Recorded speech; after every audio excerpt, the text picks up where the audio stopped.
Hello, welcome to section 1.5, angle relationship types and angle pairs. So we're going to talk about a few different types of angle pairs. The first one are adjacent angles, ADJ, ACENT, angles. You've probably heard the word adjacent before, and adjacent means right next to. So adjacent angles are angles that are right next to each other. So if you want to put that in next to each other, the mathematical definition are two angles in the same plane with a common vertex and a common side, but no common interior points. So for example, if I have angle 1, and then I use this same ray to form angle 2. Angles 1 and 2 are going to be adjacent angles. They're next to each other. If I have that same picture though, let's draw that same picture.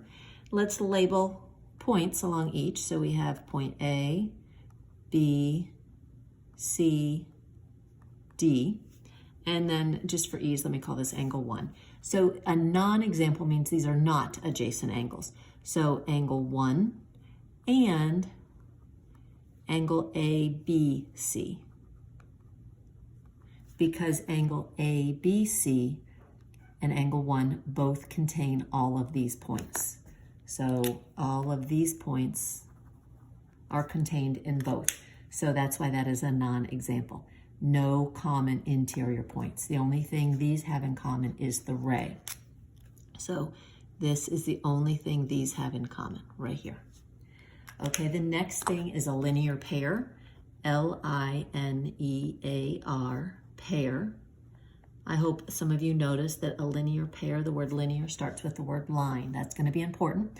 A linear pair is a pair of adjacent angles, so angles next to each other, whose non-common sides are opposite rays. So remember, opposite rays form a line. And so if I have angle 1 and 2, angles 1 and 2 are going to form a linear pair. If I have something that looks like this, and then let's put some points on it. So we'll put point A, B, we'll put C over here, and D where the three rays intersect. So if I have angle ADB, ADB is this angle right here, and angle ADC, ADC, these two, the non-common side does not form an opposite ray. So therefore these are not a linear pair. They're adjacent because they're next to each other, but they do not form a linear pair because these do not form a straight line. And lastly, something that you should have had in pre-algebra, vertical angles. So vertical angles are two non-adjacent, so not next to each other, angles formed by two intersecting lines. So if we draw two lines that intersect, and let's just go around with angle 1, 2, 3, 4. So two lines intersect, two angles that are non-adjacent. So 1 and 3 are not next to each other. They are vertical angles. And similarly, 2 and 4. Now, if I had a line and I have rays coming from that line, but notice that those two rays don't form a straight line. So let's put some points along here. Let's put point A, B, C, D, and the common point is going to be E. So angle AEB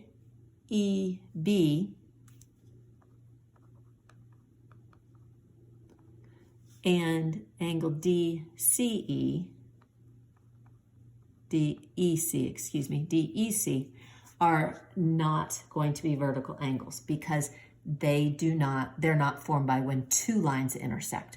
They do share only a vertex, but their sides are not formed by the same two lines. So that is a non-example. So please push pause and try to do example 1 for me. Okay, thank you for coming back. So now if we look here, 8 and 5 are formed by two lines intersecting, and they are not next to each other. So 8 and 5 are vertical angles. 8 and 6 are next to each other, so we know they are at least adjacent. Their non-common sides form opposite rays, so they form a line. So these two are a linear pair and adjacent.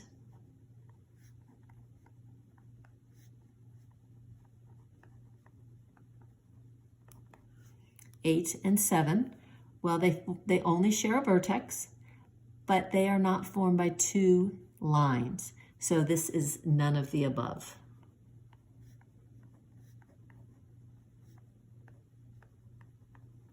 And 5 and 7 are next to each other, so therefore they are adjacent. Their non-common sides do not form a straight line, so it's not a linear pair. So the only thing we can say is that those two are adjacent. Hopefully you did those correctly. So let's move on to page 2.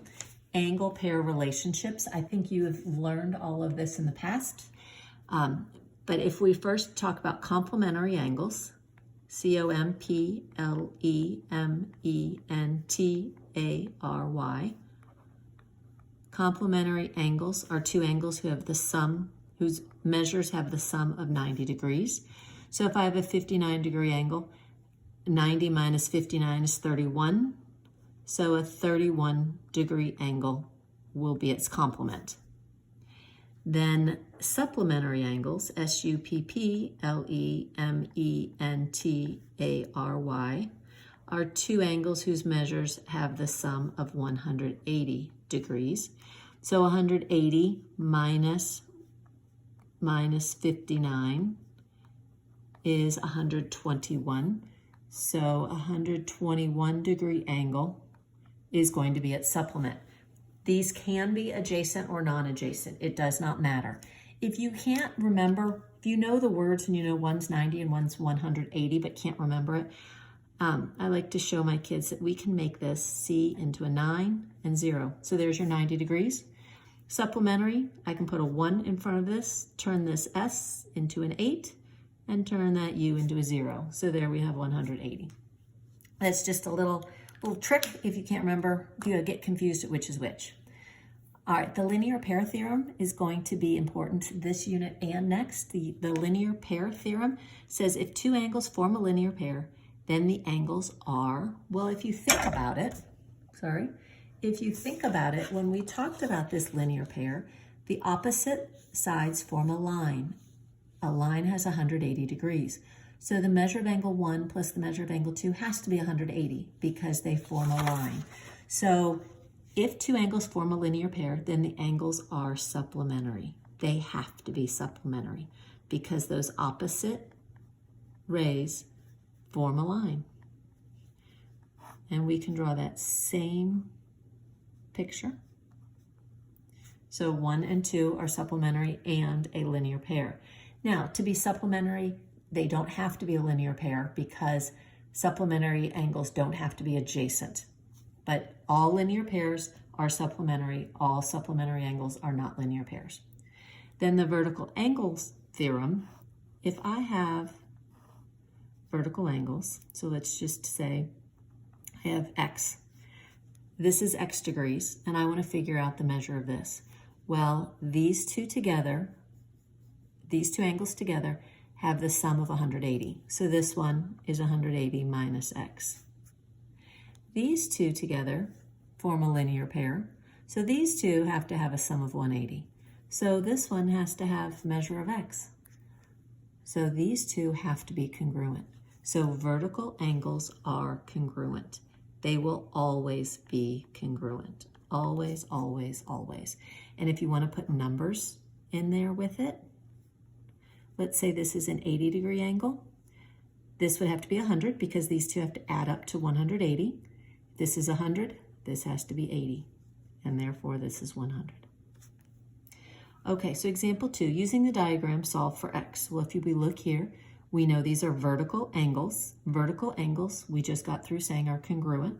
So therefore, 3X will equal 2X plus 16. So if we subtract 2x from both sides, we get x equals 16.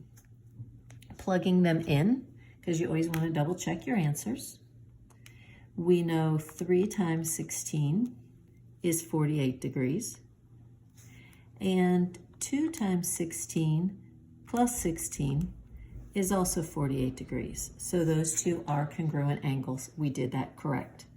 Example 3, if the measure of angle A is 2x degrees and the measure of angle B is the quantity 8x minus 20 degrees. We're going to do two different scenarios.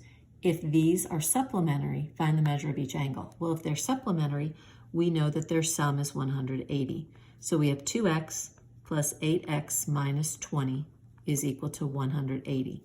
We simplify. 10x minus 20 equals 180. And then you should know how to solve.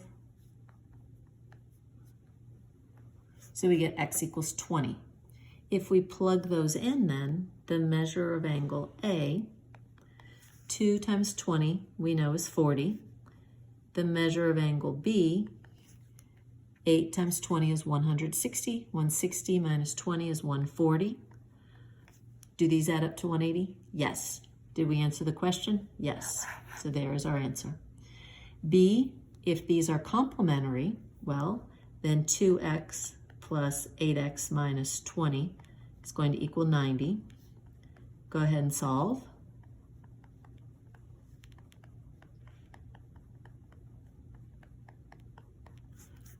You should get x equals 11. Plug those in. So the measure of angle A is 22. The measure of angle B, 8 times 11 is 88. 88 minus 20 is 68. If we add these two together, do we get 90? We sure do. So there we go. And that is it for today. Thank you.